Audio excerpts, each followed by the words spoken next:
नमस्कार, final report में आप सभी का स्वागत है। आपके साथ मैं हूं मेघा कौशिक और चलिए खबरों की शुरुआत करते हैं हेडलाइंस के साथ। गुजरात के दूसरे चरण के प्रचार का शोर थमा। आखिरी चरण में सभी पार्टियों ने झोंकी पूरी ताकत। 5 दिसंबर को होगा मतदान।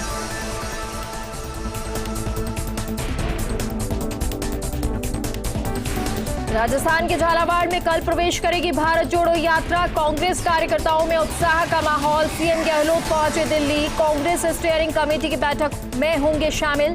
दिल्ली से पहुंचेंगे सीधे झालावाड़।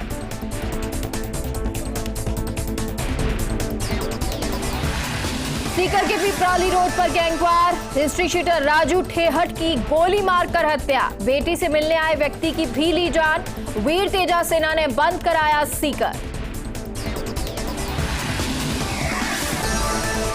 कुख्यात गैंगस्टर राजू ठेहट हत्याकांड में बड़ा खुलासा। डीजीपी उमेश मिश्रा ने कहा 5 संदिग्धों में से 4 कर ली गई है पहचान। स्थानीय 2 लोग भी शामिल। पूरे प्रदेश में नाकाबंदी। राजस्थान की सबसे बड़ी आवाज बना फर्स्ट इंडिया न्यूज। दर्शकों ने चैनल को बनाया नंबर 1। टीआरपी में सिरमौर बनने पर चैनल हेड डॉक्टर जगदीश चंद्र ने दर्शकों का जताया आभार।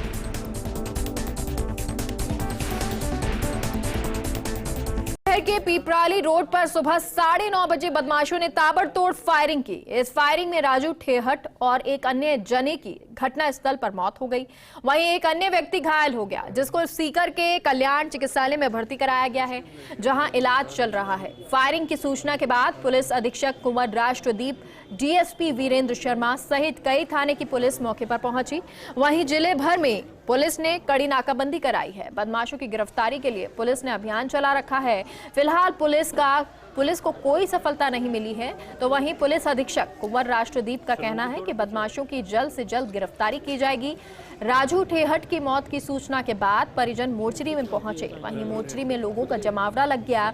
4 आरोपियों की पहचान हो गई है, जिनकी तस्वीरें सामने आई हैं।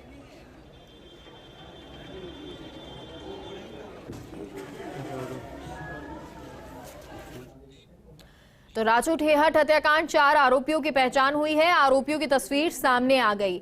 ये पूरा मामला आज सुबह 9:30 बजे के बाद जिस तरह से हर जगह इसको लेकर चर्चा रही और अब इन आरोपियों की पहचान हो चुकी है। पुलिस की तरफ से ये कहा गया, हालांकि पहले कह दिया गया था कि इनकी पहचान की जा रही है और अब तस्वीरें सामने आई हैं। इन आरोपियों की 4 आरोपियों की तस्वीरें सामने आई हैं। साथ ही साथ ये बताया जा रहा है कि हरियाणा के रहने वाले ये हैं।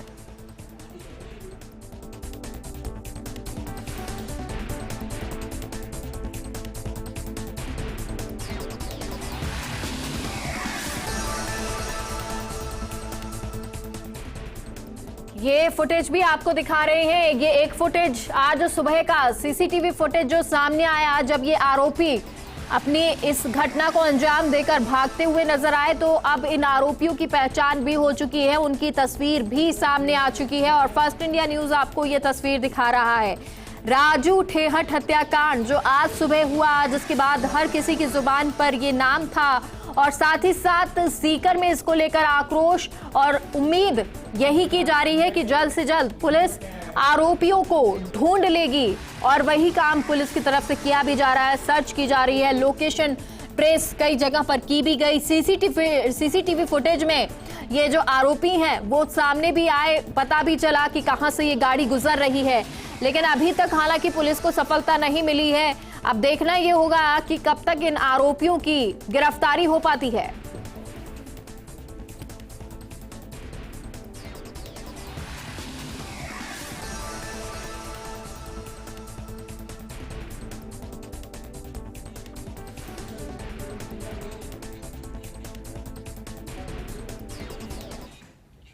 मुख्यमंत्री अशोक गहलोत दिल्ली दौरे पर हैं। सीएम गहलोत रविवार को कांग्रेस स्टीयरिंग कमेटी की बैठक में शामिल होंगे। बैठक के बाद सोनिया गांधी से मुलाकात कर भारत जोड़ो यात्रा का न्योता दे सकते हैं। आपको बता दें, सीएम गहलोत दिल्ली से सीधे यात्रा में झालावाड़ पहुंचेंगे।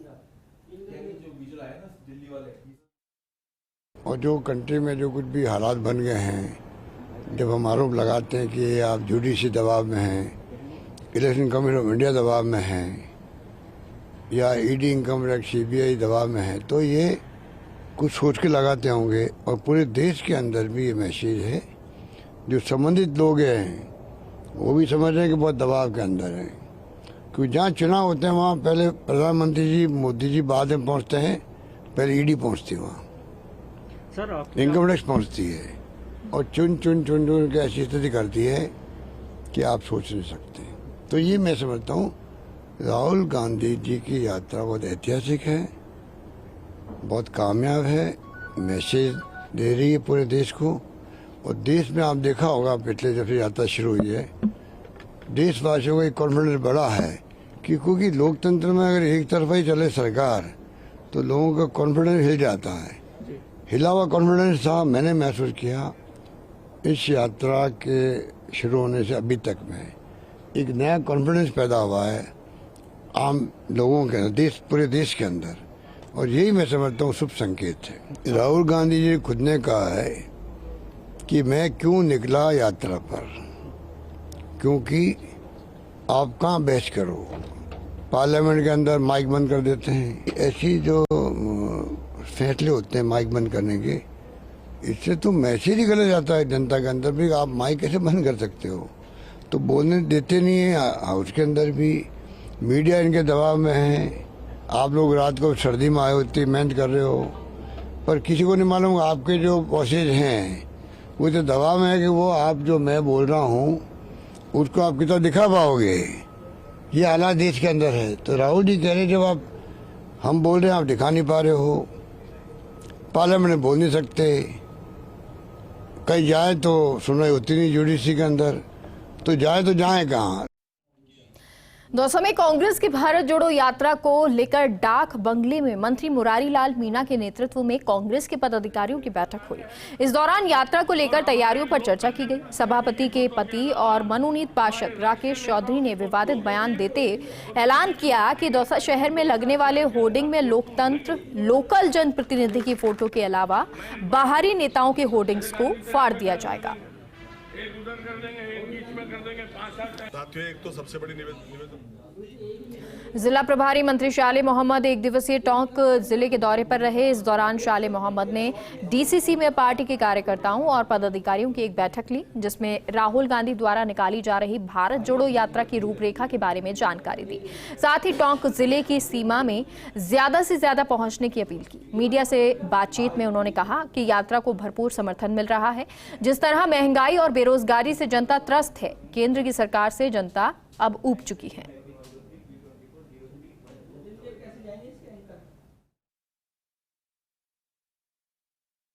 आज बीजेपी के लोग जन आक्रोश निकाल रहे हैं और मैंने केंद्रीय मंत्रियों को सुना, वो कह रहे हैं कि जन आक्रोश है, राजस्थान की जनता में ज्वालामुखी फटेगी। पर मैं तो कोई जन आक्रोश नहीं देख रहा हूँ, सिर्फ बीजेपी का आक्रोश मैं जरूर देख रहा हूँ। तो आज मैं देख रहा हूँ कि राजस्थान में आम आदमी राजस्थान सरकार के निर्णयों से इतना खुश है, इतना खुश है कि आज हमारी इतनी शानदार योजनाओं से आज बीजेपी वाले कितनी भी चीजें कर रहे हैं। आज उनके नड्डा जी आए जयपुर के अंदर, वहां पर लोग नहीं थे, कुर्सियां खाली थी। कोटा में राजस्व मंत्री रामलाल जाट ने NH-52 पर हीरिया खेड़ी, सुकेत और देवरी घाटा का दौरा कर भारत जोड़ो यात्रा की तैयारी का जायजा लिया। इस दौरान जिला कलेक्टर OP बुनकर, अतिरिक्त पुलिस महानिदेशक बीजू जॉर्ज जोसेफ, पूर्व मंत्री राम गोपाल बैरवा, SDM कनिष्क कटारिया, तहसीलदार नवनंद सिंह, कांग्रेस जिला अध्यक्ष सरोज मीणा समेत कई पदाधिकारी मौजूद रहे।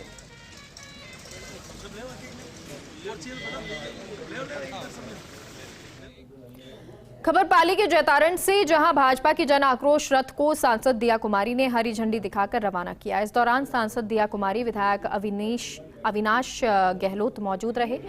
विधानसभा के विभिन्न पंचायत क्षेत्रों में जाएगी ये जन आक्रोश यात्रा।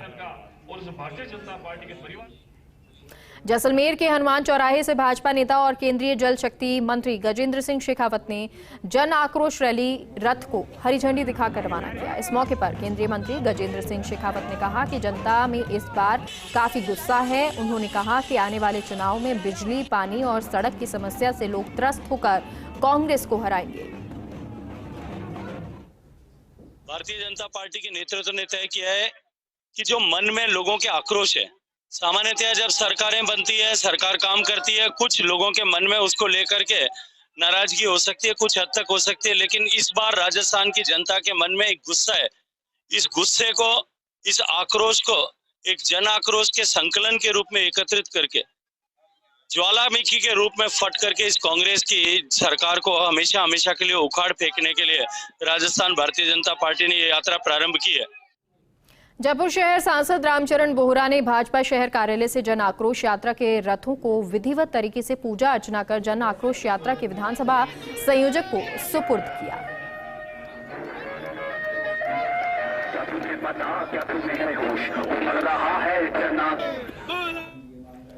जयपुर के सवाई मानसिंह इंडोर स्टेडियम में विंटर नेशनल ब्रिज चैंपियनशिप की शुरुआत हुई। पहले दिन हेमा देवड़ा और जय जवान जय किसान टीमों ने क्रमशः रुइया गोल्ड और रुइया सिल्वर टीम स्पर्धा में बढ़त बना ली। गोल्ड टीम स्पर्धा में हेमा देवड़ा टीम 4 राउंड की समाप्ति के बाद 76.06 पॉइंट के साथ शीर्ष पर बनी हुई है। राजस्थान खेल परिषद के अध्यक्ष डॉक्टर कृष्णा पूनिया, वरिष्ठ IAS अधिकारी नवीन महाजन और बैडमिंटन फेडरेशन ऑफ इंडिया के अध्यक्ष सुतानु बहुरिया ने प्रतियोगिता का उद्घाटन किया। इस मौके पर कृष्णा पूनिया ने प्रदेश में खेलों को बढ़ावा देने के लिए राजस्थान सरकार द्वारा चलाई जा रही योजना की जानकारी दी।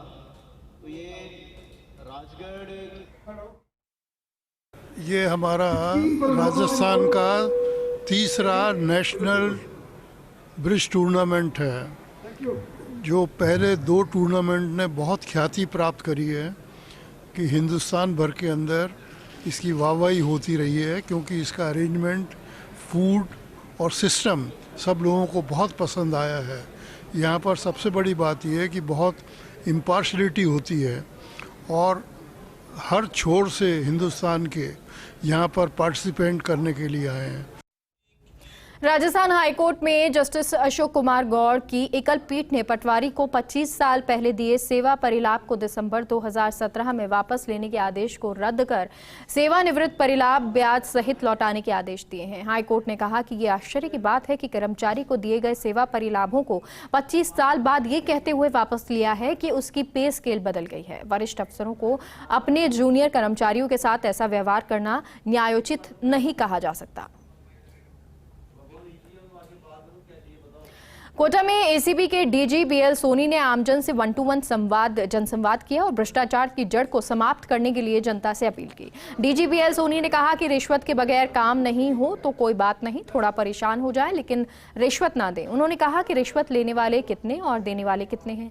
प्रदेश में 7.5 करोड़ जनता पर 10 लाख के करीब केंद्र और राज्य सरकार के कर्मचारी हैं, उसमें भी हर कर्मचारी भ्रष्ट नहीं है। ऐसे में अगर आप ठान लेंगे तो ना तो हम रिश्वत देंगे और ना ही लेंगे तो आने वाली पीढ़ी परेशान नहीं होगी। जनसंवाद कार्यक्रम में ACB के DIG सवाई सिंह गोदारा और SP आलोक श्रीवास्तव मौजूद रहे। तो मैं सिर्फ आपको यह निवेदन करने आया हूं कि हमें जो ये स्वीकार्यता हमने कर रखी है कि देवलेवर अपना काम चलाओ, इसको चुनौती देनी है। अगर हम इसको चुनौती नहीं देंगे, आने वाली हमारी पीढ़ियां, हमारे बच्चे जो कोटा में बहुत आगे बढ़ रहे हैं, कोटा इसके लिए प्रसिद्ध है कि यहाँ के युवा आगे बढ़ के अपना कैरियर बनाना चाहते हैं, वो बच्चे हमसे क्या पूछेंगे कि इन बुजुर्गों ने, इन बड़ों ने हमको एक ऐसी विरासत दी जिसमें कि हमको राशन कार्ड बनाने से लेकर के, ड्राइविंग लाइसेंस से बनाने से लेकर के, नौकरी की परीक्षा से लेकर के हर जगह हमको कहीं न कहीं कोई रिश्वत देनी पड़ती है। रेतीले धोरों पर दौड़ते टैंक, हाईवे पर लैंड कर रहे हेलीकॉप्टर और नदी पार करने के लिए चंद मिनटों में पुल तैयार करने से लेकर पानी में टैंक दौड़ाना, ये नजारा किसी युद्ध सा था। दरअसल पाकिस्तान बॉर्डर के पास तीनों सेनाएं, BSF और पुलिस का ये अनोखा युद्धाभ्यास था। फ्यूचर आर्मी तैयार करने के लिए ये वॉर प्रैक्टिस की गई थी। भारत की पश्चिमी सीमाओं पर पहली बार देश की सभी आर्मी ने एक साथ वॉर एक्सरसाइज की। ये पहली बार था जब भारतीय सेना के साथ वायुसेना, BSF, police, border, wing, home guards, Indian oil corporation और अन्य सिविल एजेंसियों ने साथ में प्रैक्टिस की। इस वॉर प्रैक्टिस में ड्रोन का यूज किया गया। इस एक्सरसाइज का मूल उद्देश्य देश की सभी एजेंसी मिलकर भविष्य की आर्मी तैयार करना है। इस प्रैक्टिस में tank, helicopter, attacking helicopter, Jaguar आदि का उपयोग किया गया।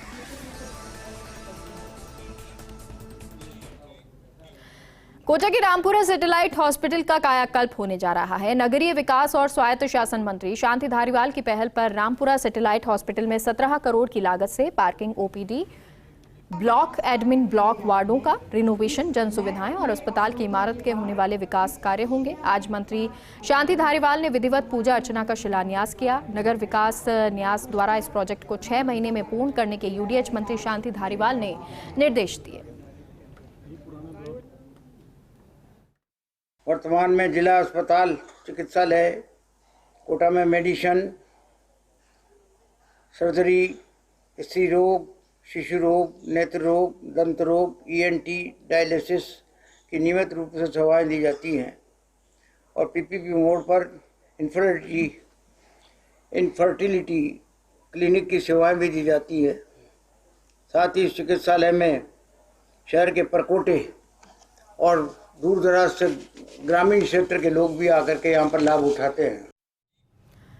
ब्रेक के बाद एक बार फिर से आप सभी का स्वागत है। जयपुर जिला कलेक्ट्रेट प्रदेश का पहला ई कलेक्ट्रेट बन गया है। जिला कलेक्टर प्रकाश राज पुरोहित की पहल पर कलेक्ट्रेट में सभी फाइलें ऑनलाइन होंगी। संस्थापन और सामान्य विभाग की फाइलों का ऑनलाइन काम शुरू कर दिया गया है। इस ई फाइलिंग को लेकर एडीएम दिनेश कुमार शर्मा ने बताया कि धीरे धीरे करके कलेक्ट्रेट के सभी विभाग और कार्यालय में ऑनलाइन ई फाइलिंग राजकाज पोर्टल के माध्यम से शुरू किया जा रहा है। ई फाइलिंग के समय बचत होगी, साथ ही हर कार्य में पारदर्शिता आएगी। ई फाइलिंग सिस्टम से जो सबसे फायदेमंद जो इसका वस्तुस्थिति है वो ये है कि इससे एक पेपर की बचत होती है, फाइल मूवमेंट थोड़ा फास्ट होता है और आमजन को इससे निश्चित रूप से राहत मिलेगी। जो हम ये फाइलिंग सिस्टम होता है उसमें अधिकारी के पास जाती है फाइल, फिर सेक्शन में जाती है, सेक्शन से फिर उसके आदेश निकलते हैं, फिर साइन होने के लिए आते हैं। ये सारा मूवमेंट रुक के और सीधा जो ऑनलाइन सिस्टम में ये फाइल निकलेगी तो उसमें समय की बचत है, पेपर की बचत है, जल्दी कार्य होगा और लोगों को इससे राहत मिलेगी। चित्तौड़गढ़ के कपासन में रेडिप एक्शन फोर्स केंद्रीय रिजर्व पुलिस बल की 83 बटालियन ने पुलिस के साथ मिलकर संयुक्त फ्लैग मार्च किया। 1 दिसंबर से 8 दिसंबर तक जिले के विभिन्न थाना क्षेत्रों में संयुक्त फ्लैग मार्च किया जा रहा है। सहायक कमांडेंट विकास बाबू ने कहा कि फ्लैग मार्च के दौरान अति संवेदनशील क्षेत्रों में पुलिस के साथ अभ्यास किया जा रहा है ताकि भविष्य में जरूरत पड़ने पर उन इलाकों में तुरंत पहुंचकर प्रभावी कार्रवाई की जा सके। साथ ही विशिष्ट व्यक्तियों की सुरक्षा की भी सूची तैयार की जा रही है ताकि भविष्य में कोई सांप्रदायिक तनाव और दंगा होने की स्थिति में तुरंत एक्शन लिया जा सके।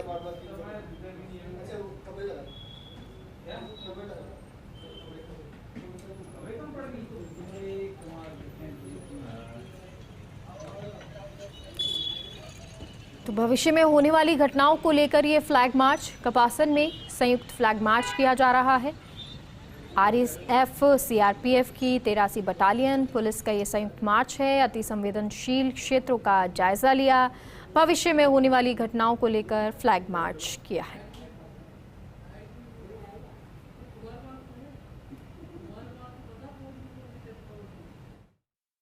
कपासन एरिया का फेमलाइजेशन करना है, ये एक रूटीन प्रक्रिया है जिसमें हम भारत सरकार के गृह मंत्रालय के आदेशों के तहत हर साल करते हैं। हमारे 83 बटालियन के कमांडेंट श्री प्रवीण कुमार सिंह और यहाँ के एसपी साहब के दिशा निर्देशों के तहत हम यहाँ का डाटा कलेक्शन करेंगे। अपनी फोर्स को यहाँ की भौगोलिक परिस्थितियों से प्लस यहाँ की जो जनसंख्या का रेशियो वगैरह और पास्ट इंसिडेंट्स